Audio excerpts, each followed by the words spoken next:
Hello guys, magandang araw. Nandito po ako ngayon sa SM Mall dito sa Palawan guys. Dahil nga po dito kami magpaparegister ng Comelec ni Big Boss. So sinamahan ko lang siya guys kasi nga po wala po siyang service kaya pinag-service ko muna. Charot.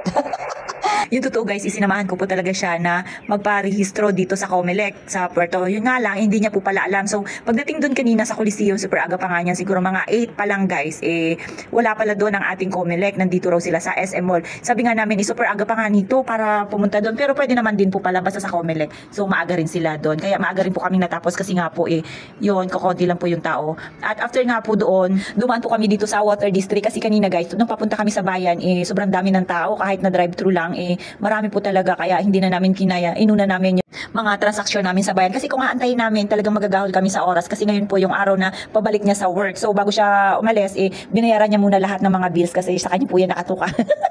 Siya po yung magbabayad ng mga bills guys. At ang tagal nga po ng antay namin kasi wala po kami hawak or dala na bill ng tubig. Kaya ayan, pwede sana kami sumingit doon guys sa kabila kung may hawak kami. Kaso wala. So kailangan pang tingnan sa computer. So nagtiyaga na kami dito sa pag-aantay at ayan, malapit na lang rin naman. So tiyanagaan na namin at yan natapos din, 'di ba? So pag may tiyaga, merong nilaga.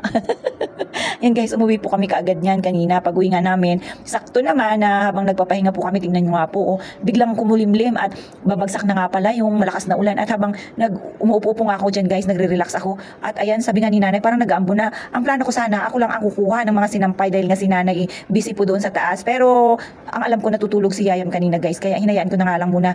At nakita ko nga po to si nanay, talagang super bilis talaga nito ni nanay magkuha ng mga sinampay at tinulungan ko na nga lang din po. At yan, naglalaba po pala siya. Kaya naman pala sobrang tahimik dun sa taas kanina. Doon siya sa kusina habang itong si Yayam natutulog. At ayun, super bango nga guys ng aming nilabahan. Tingnan nyo nga, ang sarap ng amoy. Ang sarap amoy-amoyin. At alam nyo ba ang gamit ko dyan? Syempre, yung mga Fabcon, yung mga gawa natin guys, sariling gawa. O diba, lagi tayo nakakatipid sa mga dishwashing, Fabcon. So, pagka ganyan diskarte lang talaga, sobrang tipid guys. Kaya kayo, yung mga gustong makatipid, gumawa na rin kayo ng sariling gamit sa bahay, diba? Dahil yan yung pinaka-essential natin ginagamit sa araw-araw. Kung inyong tatanungin guys, binabad niyo muna ni nanay yan bago niya winashing. Hindi po yan siya nag-handwash kasi alam niyo na sobrang pagod po talaga kung mag-handwash pa siya, 'di ba?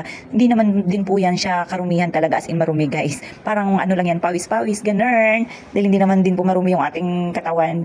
At ayan guys, tingnan niyo nga yung plants na binigay ng lola ni Yayam. Kinarga niya kahapon yan dun sa tricycle na hinatid pa dito. Talagang ang ganda tingnan ng mga halaman guys pagka ganyan, 'di ba? Yung malulusog siya nakikita mo. O lalo pa, kita niyo 'di ba? Ang gandang i-display niyan. So thankful talaga, thankful tayo at meron tayong ganyan kagagandang mga halaman. Alam niyo pagka may mga ganyan tayong plants dito sa bahay, idagdag points din yan sa pagpapaganda ng ating bahay kahit na hindi naman kagandahan yung ating mga bahay. Talagang maganda pagka may ganyan tayo kasi nga nakakadagdag presko. Kahit na sobrang init guys, alam niyo pag may plants, parang hindi naman talagang as in mainit pagka may mga halaman tayo na nakapalibot sa ating bahay. Basta lagi lang natin ititrim, lagi nating aalagaan. So ayan guys, tingnan niyo mga sinampay ni nanay. Araw-araw po talaga siyang naglalabat. Kaya hindi kami nahihirapan pagdating ng weekend. At ayan na nga po, tingnan nyo na, bumagsak na ang malakas na ulan. O makikita nyo naman, diba, sa tulo niya. At guys, habang umuulan ng malakas, itong si Big Boss, tingnan nyo nga, sarap ng feeling na paduyan-duyan lang. Talagang walang problema. Sana all, walang problema, diba? Iba talaga pagka mga lalaki, relax lang guys, diba? At tayong mga babae, more on, tayong nag-iisip lahat ng problema, financial, at mga kailangan dito sa loob ng bahay. Yan, support lang sila. So, samahan niyo muna ako sa taas guys dahil si nanay yata at si Yayam nagpapahinga na tapos na maglaba. Itong si nanay po talaga sinasamantala niya yan pagka natutulog si Yayam. Lahat ng gagawin niya guys, tatapusin niya bago siya magre-relax. So, samahan niyo muna ako, pasok tayo dito sa loob. Medyo madilim nga po at kasi nga walang ilaw at umuulan. Yan, tulog po pala sila. Sarap ng tulog nila guys kasi nga po, tingnan niyo nga, napakalamig dito ngayon, ang panahon sa amin. At medyo nagugutom na nga po ako guys, magtatanghali na nga rin po pala. Ayan po yung iba dyan guys, ulam namin, ulam pa namin yan kaninang umaga. Hindi nga po ako nag-almusal, ang ulam namin kanina is yung corn beef lang naman at itlog. At bumili lang kami kasi syempre nakakatamad na rin magluto pagka ganitong tanghali na. Tapos guys, inanggaling pa kami sa labas. So mapagod na. Kailangan na lang natin bumili ng mga lutong pagkain. Meron namang mabibili dyan guys. Mga restaurant na masasarap din magluto. Inaya ko nga po si Big Boss na kumain na. Parang busog pa siya guys. Kasi aalis nga po siya. Nag-aantay lang yun ng tawag dahil pabalik na po siya sa kanyang work. Alam niyo naman, pagka dito yan siya, every weekend lang po yan nakakauwi dito dahil nga gusto niya rin makita yung anak niya. So kailangan niya rin magbakasyon kahit na ilang araw lang. Ayun guys, talagang gutom na ako. Hindi po kasi ako nag-almusal kanina.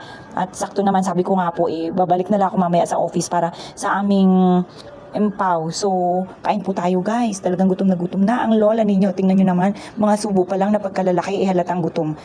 Sarap kasi guys kumain pag gantong gutom na gutom ka, di ba? Talagang mauubos mo yung na-prepare mong pagkain. At si nanay guys, ang sarap ng tulog niya, medyo malamig nga. Ganyan din si Yaya, parang naantok na rin ako. Pero kailangan ko munang kumain kasi mamaya pa kami aalis. Siguro mga bandang 2 o'clock pa. So, paano ba yan guys? Kita-kits ulit tayo sa aking susunod na video. At ako'y kakain muna. And after ko nito ay magpapahinga lang po. At babalik ako ulit doon sa aming office para sa aming medyo masama rin po kasi ang aking pakiramdam sa ngayon. So, paano ba yan guys? See you on my next video. Bye-bye po.